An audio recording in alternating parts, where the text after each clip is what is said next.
47 browser tabs, 3 unfinished courses, a hobby list that could fill 3 lifetimes. If this sounds familiar, you're not scattered. You're a multipotentialite, and these 30 habits will turn your chaos into your competitive advantage. You've been called unfocused, indecisive, told to pick one thing and stick with it. Here's what they don't tell you. Having multiple interests isn't the problem. Not having a system is. Leonardo da Vinci was a painter, inventor, scientist, and engineer. Steve Jobs didn't just build products, he fused technology, design, and psychology into one vision. Maya Angelou was a poet, dancer, actress, and civil rights activist. They didn't succeed despite their multiple interests. They succeeded because of them. The difference, they had habits, 30 of them to be exact. And if you constantly chase new interests, there's a reason. Novelty releases dopamine. Your brain literally rewards you for starting, not finishing. Let's start with the foundation. Why you're overwhelmed. You treat every interest like it deserves equal space.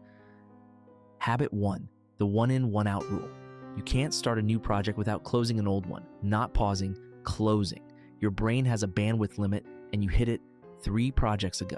Habit 2, the 20-minute exploration window. That shiny new interest, give it exactly 20 minutes. Set a timer. If it still excites you tomorrow, explore deeper. Habit 3, the idea graveyard. Stop trying to remember every brilliant thought. You can't. Write it down the second it appears, then forget about it. If it's still relevant in 2 weeks, it was worth keeping. Habit 4, skill stacking. You'll never be the top 1% in one field. Accept it. Aim for the top 10% in 3 unrelated skills. The intersection is where you become irreplaceable. Habit 5, the done list. Your to-do list is a guilt machine. Start a done list instead. For a scattered mind, seeing progress across multiple areas is the only proof that you're not wasting time. Managing the chaos. Habit 6, batching by energy, not topic. Stop grouping tasks by subject. Group them by the energy they require. Do all your creative work in one block, all your admin work in another. Your brain doesn't care about categories. It cares about cognitive load. Habit 7, the project rotation system. You're not quitting photography. You're just rotating it out for the season. Focus on coding in spring, writing in summer. Rotation isn't failure, it's strategy. Habit 8, low stakes prototyping. Before you buy the $500 camera, rent one for a weekend. If you don't enjoy the boring parts of a craft, you don't actually want the hobby, you want the fantasy.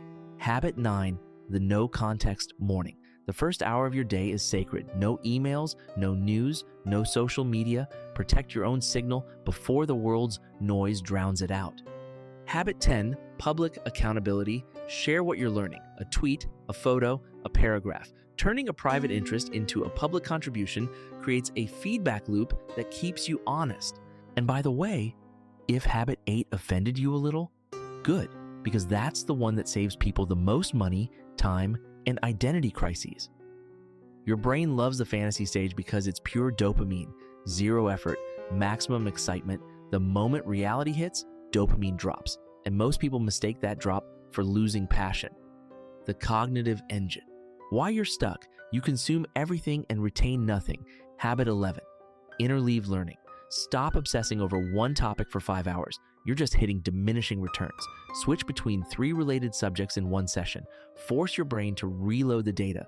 It's harder, but it's the only way the information actually sticks. Habit 12, the Feynman filter. You think you understand a new topic? Explain it to a 10-year-old. If you're using jargon, you're faking it. Simplify until the core logic is undeniable. Habit 13, time-boxed rabbit holes. Curiosity is your greatest asset and your biggest time sink. Give yourself 30 minutes of pure research. When the timer hits 0, the tab closes. No, just one more link. Habit 14, just-in-time learning. Stop hoarding just-in-case knowledge. It's just sophisticated procrastination. Only learn the exact skill you need for the next 24 hours of your project.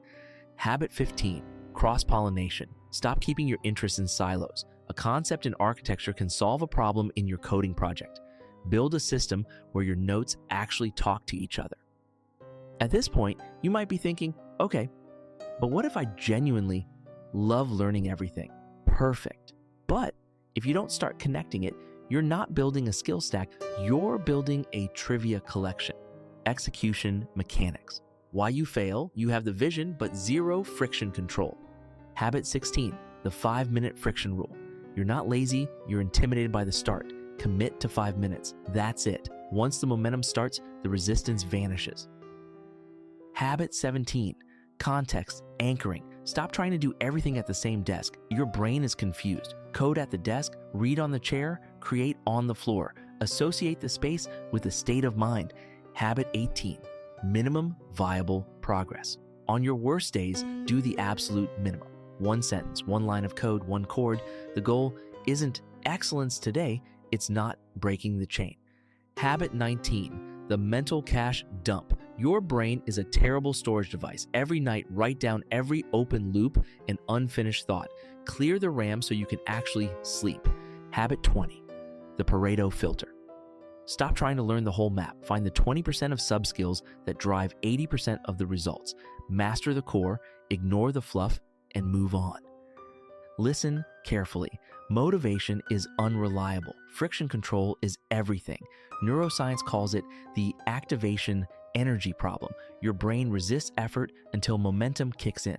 That's why 5 minutes can outperform willpower. Optimization.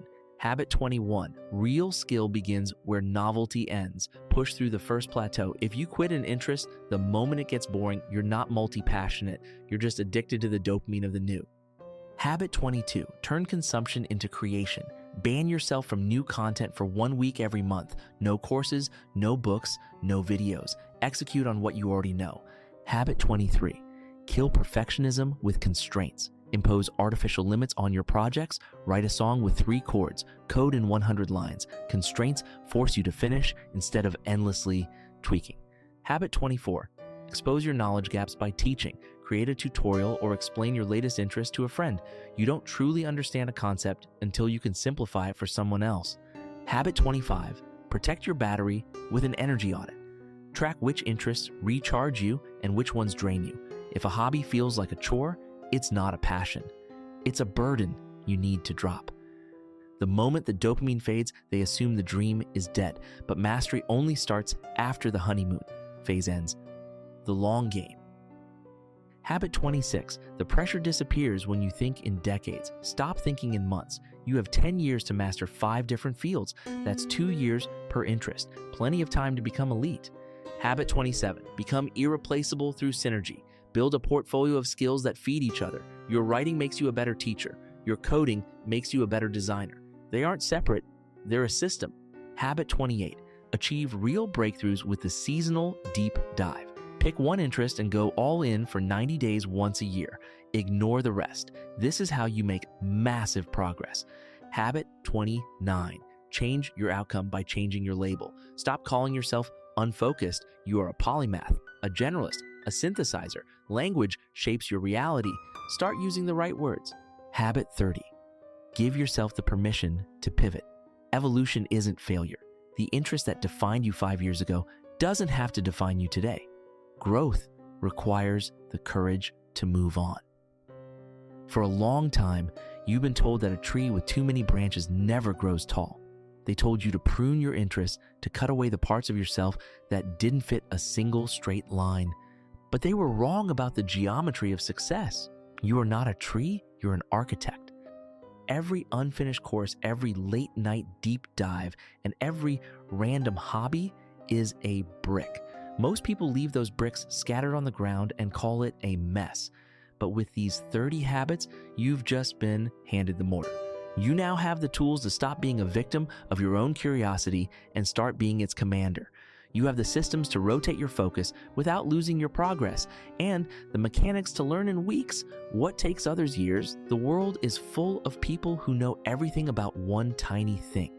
It's starving for the person who can see how the whole engine fits together. The blueprint is finished. The materials are ready. Stop scrolling. Start connecting the dots.